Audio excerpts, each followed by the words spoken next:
Hi, true crime fans. All right, so we're to our third flight, or maybe it's our second flight. I'm getting confused about my flights. No, this is our third flight. After our introduction was our first flight. This is week 24. Then we had missing women as our second flight after our introduction with the Dylan Rounds birthday. And then now we're to love kills. Love kills. Within this flight, our first case is the case of Christe Chen. Christe Chen was a fabulous young lady. She was living in, where did they live? In Virginia? She was honeymooning where the Blue Lagoon was. So I have a fabulous Blue Lagoon frozen drink.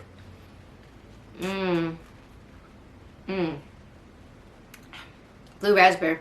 Yeah, I even made a little, do you like my little garnish? Like what you would have if you went to a fancy resort.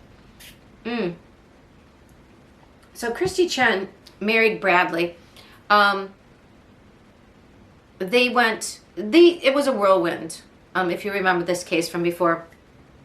This is an update on this. It's really sad because apparently they'd only known each other 3 months. They got married in February, and then they had this vacation planned. Now, there's two interesting aspects to where they went. So they went to Fiji. It was the island where Blue Lagoon was taped. I really like Blue Raspberry, sorry. What's weird is now we found out that Bradley, well, he had been married in 2019 and taken, he honeymooned there previously. Also, they said that Christe Chen's parents loved the resort. So it's kind of weird, right? That they separately had a connection to this resort, independent from one another. And the resort was where she was found. We have more information now about how she was found. And it wasn't that they had a fight and he accidentally unalived her and ran away. The beating that she sustained was so horrific and severe that she was unable to be embalmed and had to be cremated, because if you listen to Scott Reich, he'll tell you in details why. I don't really want to get into it. It's enough it's enough to make you drink. Suffice to say, she didn't deserve this. She was a fabulous person. She had become a pharmacist at the University of Tennessee. That's where they were from. Tennessee, Nashville area. I don't know why I couldn't remember that at first. She was fabulous. Prior to that, when she lived in Denver, she owned her own bakery, and I read a review of it that I talked about last episode. It was fabulous. I mean, this woman was a pastry chef. She owned her own business, and then she decides to become even more wonderful.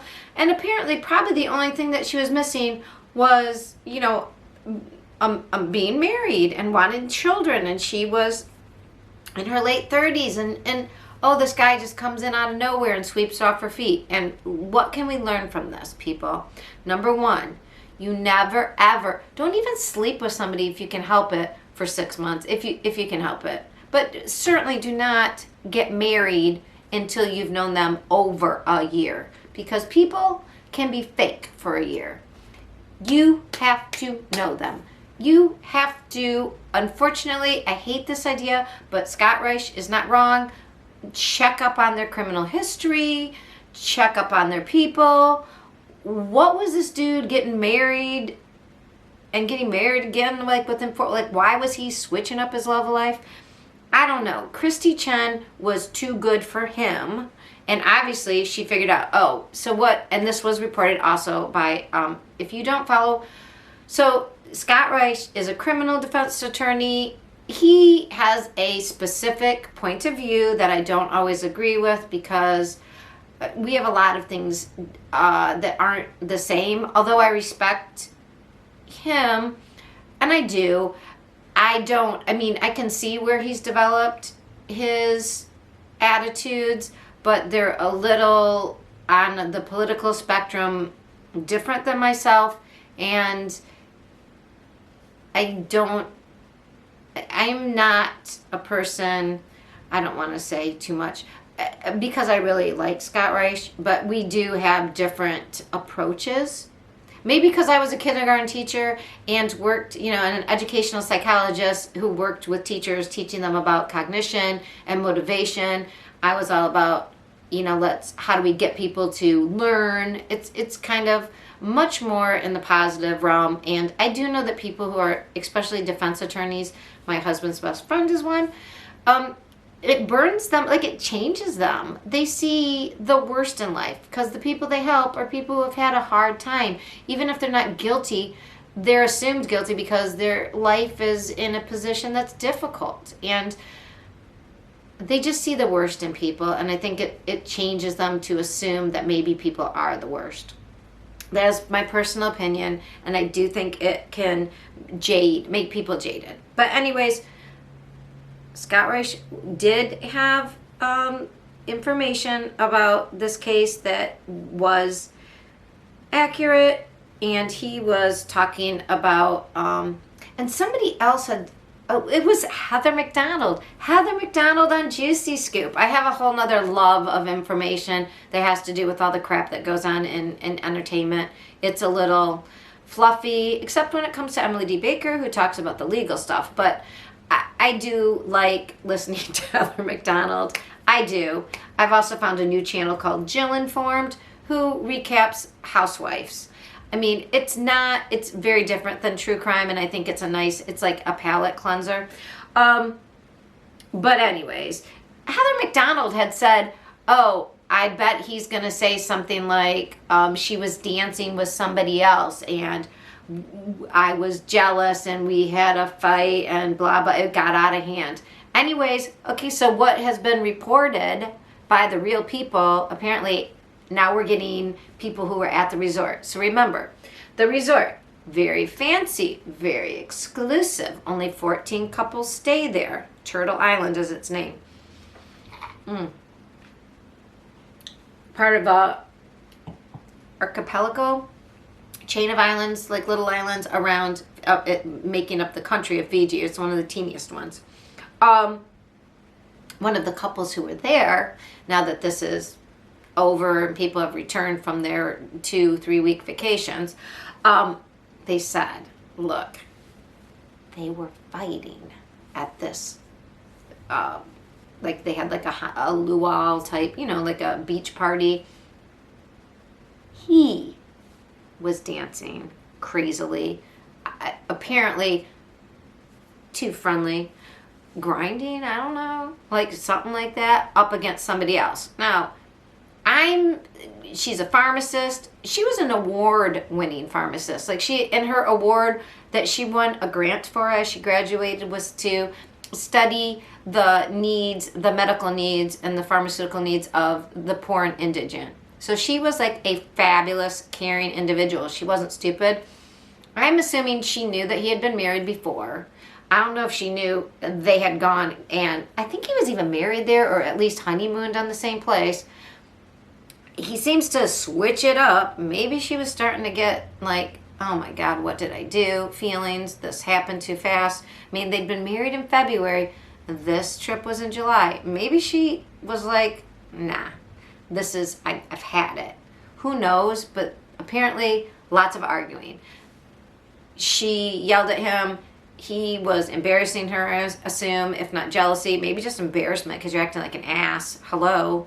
Everybody here has just been married. What are you doing? You're not picking up that person, you weirdo. They were seen arguing down the beach. Apparently, the people in the hut next to them. So this island is one of those like fabulous islands where everybody has like a little causeway and there's like a hut out in the water. The clear blue, unbelievable turquoise blue lagoon water.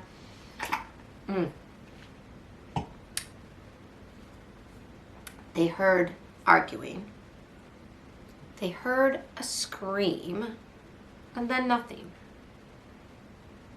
So apparently, if we put this all together, the guy was crushing or at least flirting or doing something inappropriate with somebody else. They had a fight. I'm assuming she's like, I'm going to leave you. I'm fine on my own, you loser.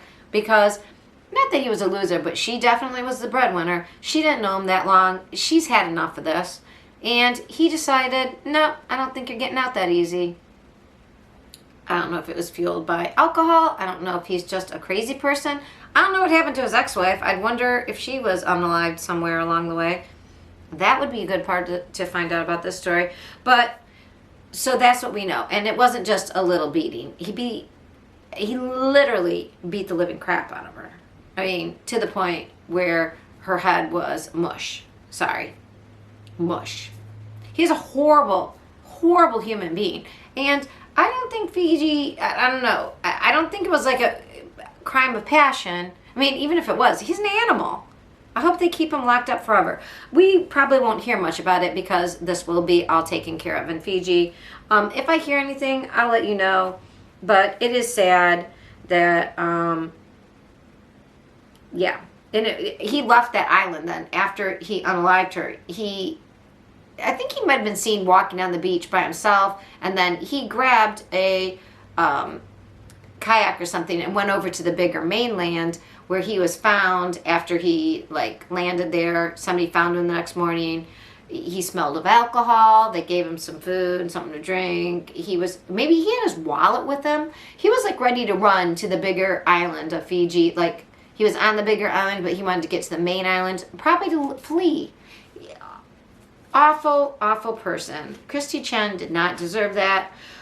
What a waste. Okay, so that was our first case, the honeymoon homicide of Christe Chen by the loser, Bradley. I don't even remember his last name or care to.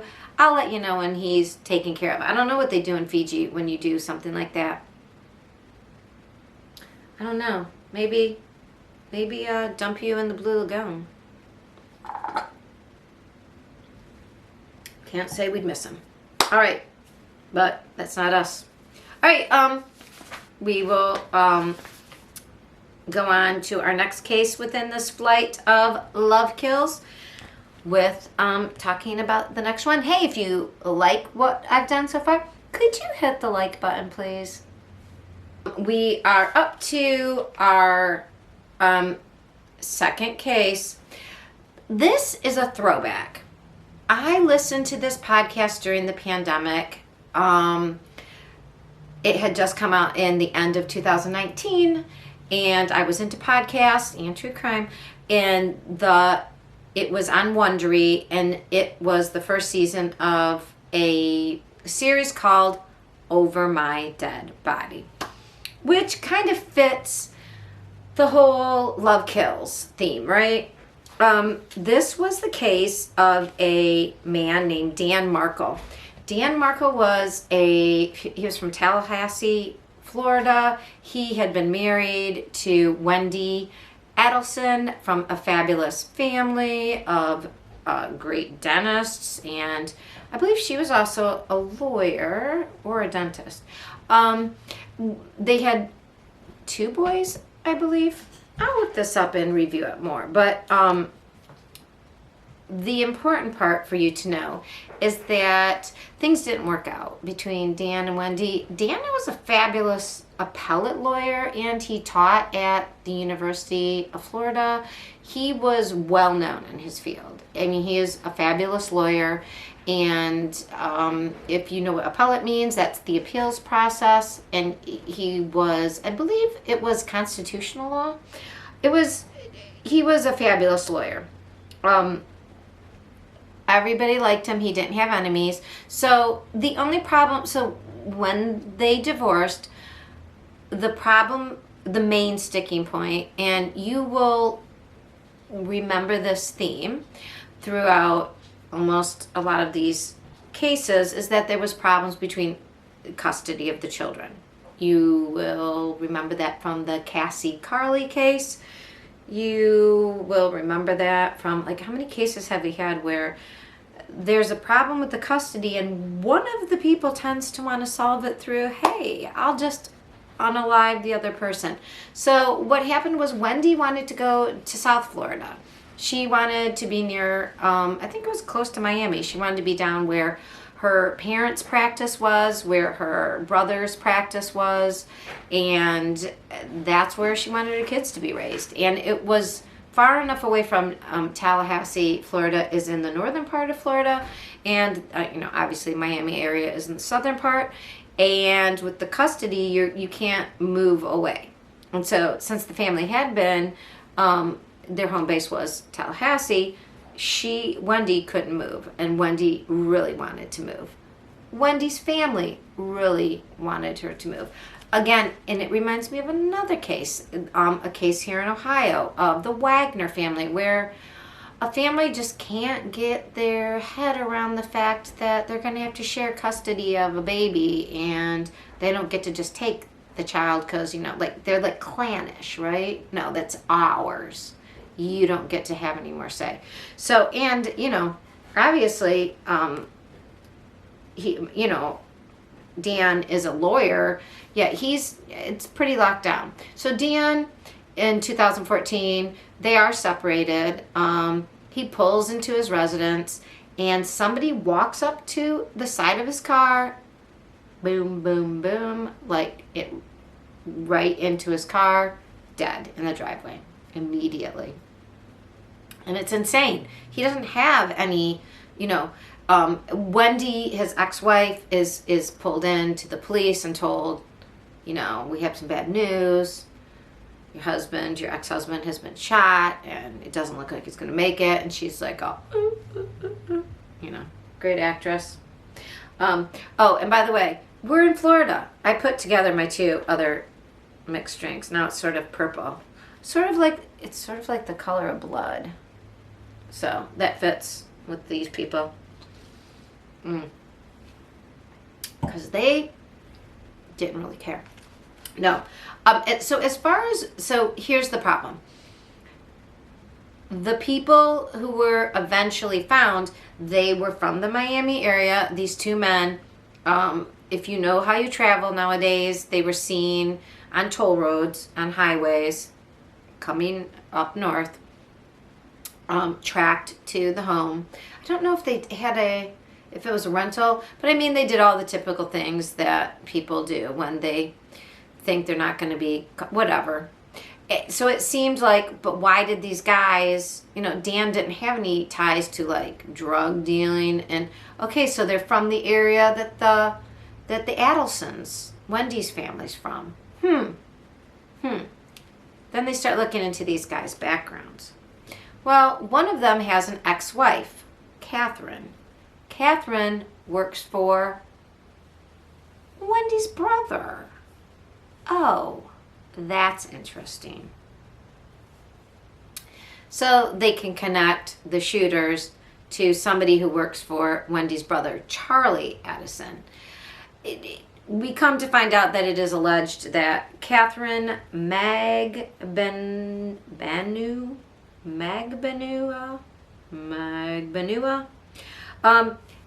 that she was Charlie's girlfriend at the time, and she came from a harsher background, and he took advantage of her, and then he slept with her, and I believe he had a wife at the time, but as if that matters. And then he asked her, do you know anybody who could take care of a problem that we have in the family? This is the allegations.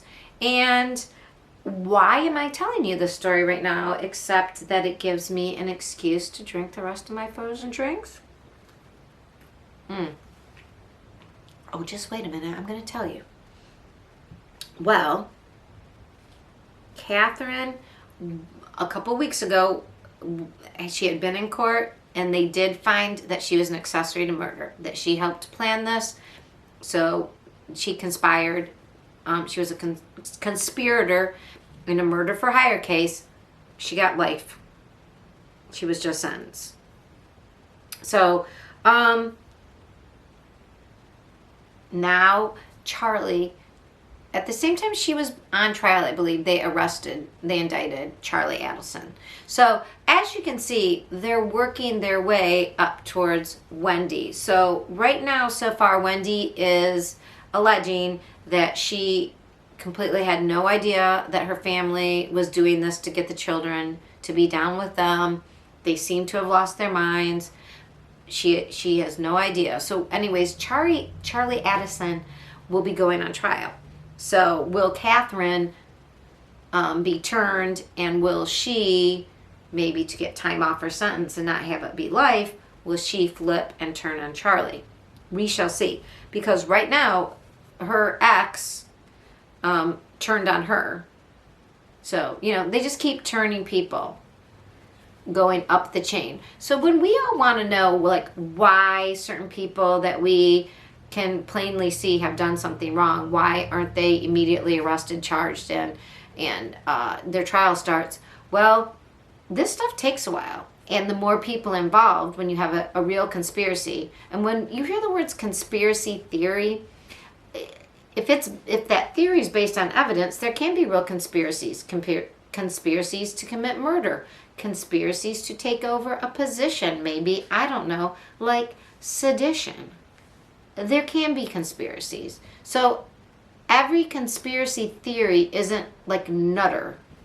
And I really think that in the future we're going to find out more about that in some respects, but definitely for Dan Marco, it has been since 2014. It seemed like it was a random act, but it wasn't. Again, good detective work, going back, finding who did it was connected to somebody who was connected to the family, and then it kind of all started to fit into place, but they had to get people indicted, charged, on trial before, sometimes convicted, before they would turn on the next co-conspirator, the next big fish up. That's how that goes. All right, so yeah, over my dead body. It was over Dan's dead body, but he is getting retribution. Of course, his children have been raised by Wendy Adelson, and in the midst of that family. So here's to justice, people. Our last Love Kills is we're going to find out what's going on with a case in Texas. Hi, true crime fans. It's me, Patti Lee. We are up to our last Love Kills flight on, well, it's our second flight, but our last case in this flight is out of Texas. It is, if you know, you know. If you're new, you might not know, but it's our Menage a Trois case. It's for our love triangle. Our love triangle between, well, the person in the middle is Colin Strickland. And Colin Strickland was living with Kaitlin Armstron, and, oh, he was also dating. Yeah. As far as we know, at least one girl, Mo Wilson. Her name actually, she's a 25-year-old. She was based in San Francisco, where her job as a engineer had been. She actually was going full-time as a professional bike racist person. She was a gravel bike racist. It was kind of like mountain biking, gravel biking. She had only started the sport like 2 or 3 years before, and was becoming one of the best, becoming a professional. And she had met Colin on the circuit, and she had been, even though she was born in Vermont, she had been working as an engineer and racing and living and based in San Francisco. The races take, it's like any competitive sport, take places, races all over. And she met Colin Strickland racing. He was based in Austin, Texas. So Mo Wilson, this past March. Boy, now I forget actually when it happened. Let me review the case. She was May 11th actually. She was in Austin for the race. There was a race the next day, and she was staying with one of her friends. Great. But she was also seeing her buddy, her pal, her erstwhile boyfriend, Colin, who was living with Kaitlin Armstron. And it's unclear still to this day exactly what Kaitlin knew, which is the crux of the matter. So the crime was that Mo Wilson was found shot to death in her friend's apartment after Colin had dropped her off and after Kaitlin Armstrong had been seen right in the neighborhood. So was Kaitlin tracking Colin by following the little blue dot? Was she somehow aware of in this, it wasn't a duplex, it was an apartment. It was a house that had an apartment over the garage. So was she somehow aware of in that house where the apartment was and how to get into it? And did she know Mo was alone? We don't know. We just know that both she and Colin were there at about the same time. And then everything else we know is from what Colin says about when, you know, Kaitlin arrived back home and what he surmised and what he thinks, which is a lot. But we do know that the police were told by the roommate that she was last with Colin. They went to where Colin lived, and then they saw the vehicle that was in the neighborhood, which was Kaitlin's vehicle. And then they started to get more information, a lot from Colin, that Kaitlin was jealous and that Kaitlin, he lied about where he was, and he had purchased her a gun in January, and, you know, obviously she did it, right? Well, the police do haul in Kaitlin. They talk to her. I mean, this might be a review for most of you, but if you're unfamiliar with, right away they like ran down everything, and she was described as sitting still as a statue, not moving, not asking questions, and then said like, "Are you charging me?" and then took off. And apparently right after that she started making plans to leave, and she fled Austin. They later found out, so she wasn't under arrest when she made her way from Austin to Houston to New York. In New York, by that time, then she was, there was a warrant for her arrest from the Austin PD. She still she still obtained and we think it was from her sister because it's like a look-alike ID, passport, and she fled the country. So that doesn't look good. Now, was she freaked out because she knew she was being set up? I don't know, or did she do that and then run? I mean, she sold her car, she got money, she got out of the state, then got out of the country, and then she was found, and almost all of the hubbub around this case centers on the fact that she ran, and oh my God, she ran, and she tried to make a new life, and she got plastic surgery. Both excuses, like she was framed and was trying to make a new life, or she really did it and was running, both of them fit this idea of running away. So nobody's disputing the facts that, yeah, she ran away. She was hiding, not very well, because she was known as the first thing I read, and Eric, again, the docket, at Chasing Papers 89 on Twitter, if you want to keep up on like what's coming down the pike next in other cases and when it first hits, he is the person to follow. He's got a very interesting sense of humor, which is he puts up these videos that are kind of hilarious. You've got to take it with a grain of salt. He has a very good heart. So I definitely always recommend him. He's one of my main squeezes. I think he's trustworthy and he always gets the facts right. It really looks like, you know, this lady was both brilliant and stupid at the same time. She was somehow smart enough to know that she was going to be indicted, got out of the country using her sister's ID, but then went to a country that does extradite and started doing yoga, which is what she was known for doing. Oh, that's what I was saying.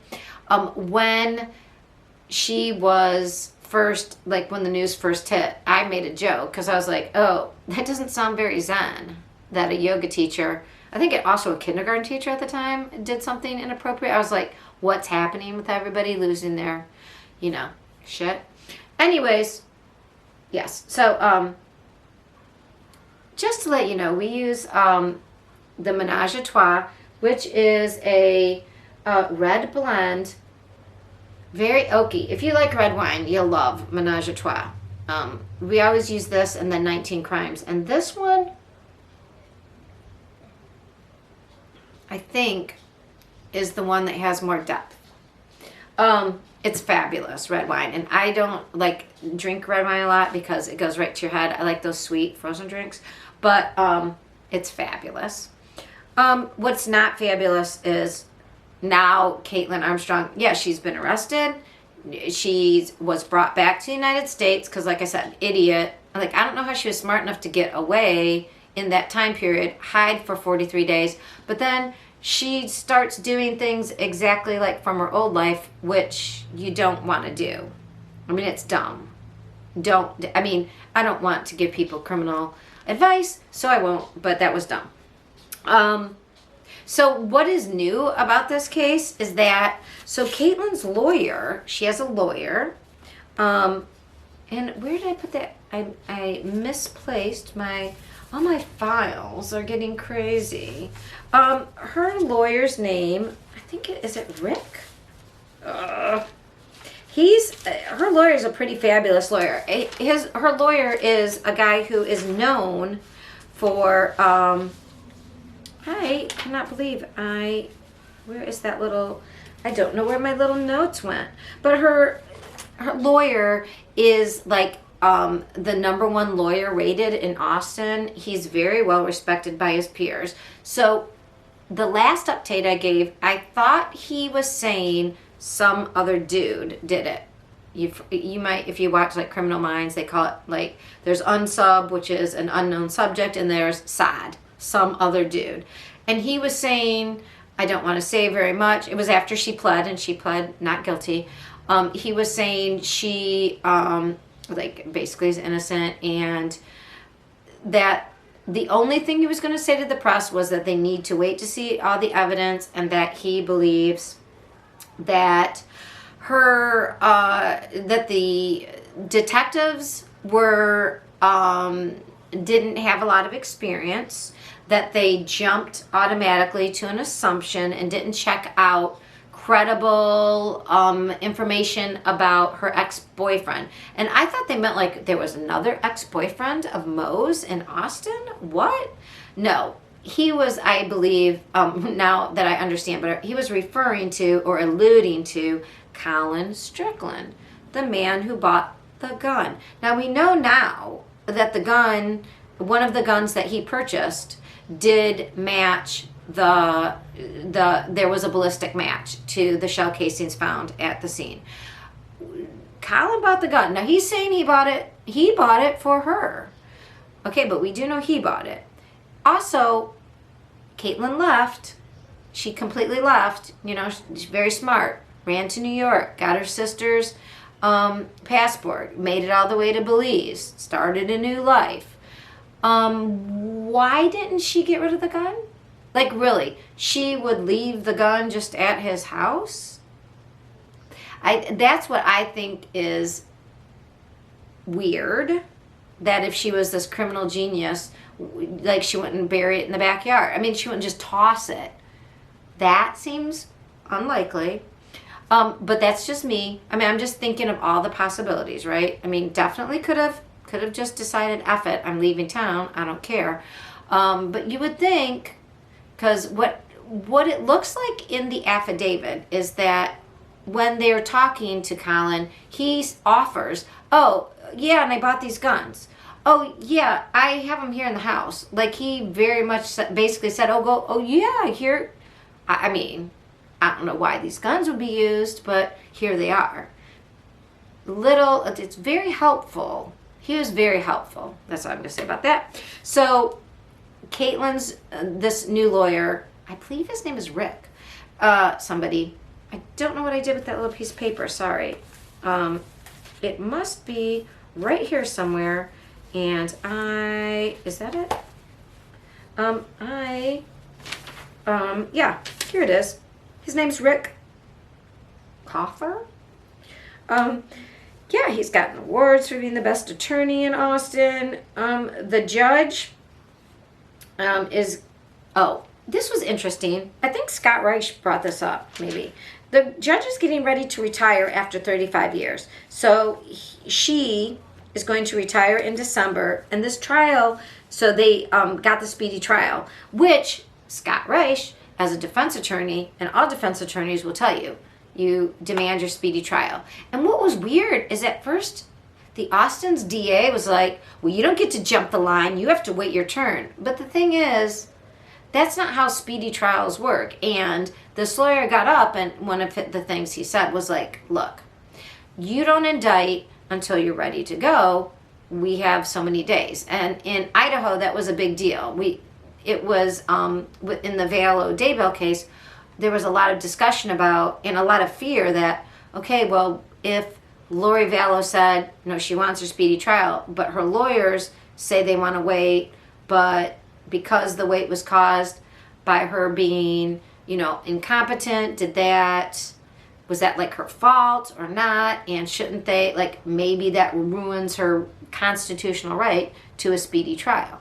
So, I guess in Texas, it's not like a hard number of dates exactly, but her lawyer made the point. Look, they indicted her. They should be ready to go. So the trial is set for late October 24th, in fact. And he's saying, look, these officers were new. They didn't have a lot of experience. They were basically had confirmation bias. They listened to Colin Strickland. Everything was pointing towards Kaitlin. They honed in on Kaitlin. They told Kaitlin, basically, look, you're it. And Kaitlin ran. So Kaitlin's it. And her lawyer is saying that was inexperience to just go with that confirmation bias and only track down that and ignore all other information. So he hinted that there were tips about her ex-boyfriend, which I believe he means Colin Strickland.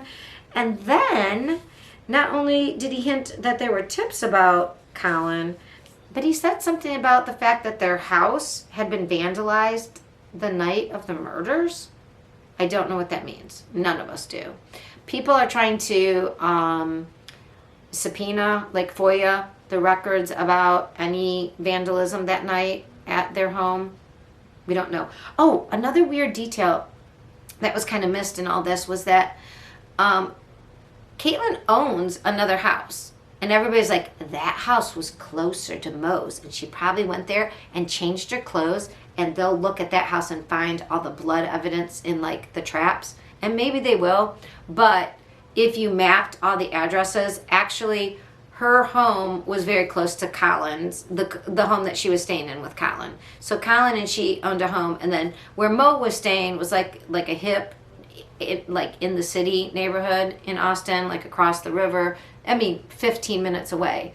But when you read the articles, they're like, oh, Kaitlin's house was 15 minutes away. And it's like, yeah, and so was Colin's up the street from Kaitlin's house. Their two houses were away from where the apartment was. So both Colin and Kaitlin had the same, they were both seen, or supposedly at, according to him, they were both at Mo, where Mo was staying at the same time, 8:36 about. Both of them. So, I don't know, wouldn't it be weird if they did it together in some weird, I don't know if you guys know, but there was a weird, I think it was in Michigan, where a couple had made like a deal, like if one of us cheats, the other one has to help the other person kill somebody, and they actually, like he had cheated, and then she made him carry that out, and they did unalive the girl. It was insane. So, at this point, all we know is that this lawyer is a good lawyer. Her main lawyer, Rick Coffer. And he's asking kind of the questions I was asking before. And I thought he was insinuating that there was another ex-boyfriend, but I think now it was Colin. So yeah, Colin is the other suspect, and he should be completely vetted. One of them did it, if not both of them together. I don't know. But, you know, Colin had as much excuse to, you know, the person involved sexually with the person, and he knew that the roommate wasn't there because he had spent the day with her, and he was, I mean, everybody's all down with the, you know, vengeful woman thing, but I don't think, if it was her apartment, if it was Mo's apartment, I could buy into the vengeful woman, but I don't know, she didn't know which part of that house was the apartment because it was the back and up, and her car was there, but somehow the bike got ridden away, but her car didn't move. But he was on a motorcycle. I don't know. I can see it both ways. So we're going to have to wait for the evidence in the trial. But it's very interesting. And I don't think it's as clean cut as, oh, she was just jealous. Because I don't think she had the information she needed to unalive somebody. And I don't think she had a lot of experience with guns. Whereas, oh yeah, and then somebody's trying to get they're subpoenaing the gun shop and the gun records, the sales. I believe it's the police. So things are happening in the Armstrong case because she's pushing for that speedy trial in October. So we have a lot of trials and court things happening. It seems like it's all going to happen at once because Murtaugh also wants an expedite. He wants his trial, and it's supposed to be like the two big cases, like the times for them are, I believe, are October and December, and then but they could have a special case in Carlton County. So we have a lot of stuff going on, and we also know, that in January we have the Valadebo case. Oh my goodness! All right, so the Armstrong case was the last Love Kills in our flight, and we're going to be moving on to our shooters flight next. We have two cases there. If you liked what you heard in our Love Kills flight, please give me a thumbs up. Leave any comments about what you think might be happening, and if you have any ideas, I would love to hear them. And that's all I have to say about that. And on to the next flight.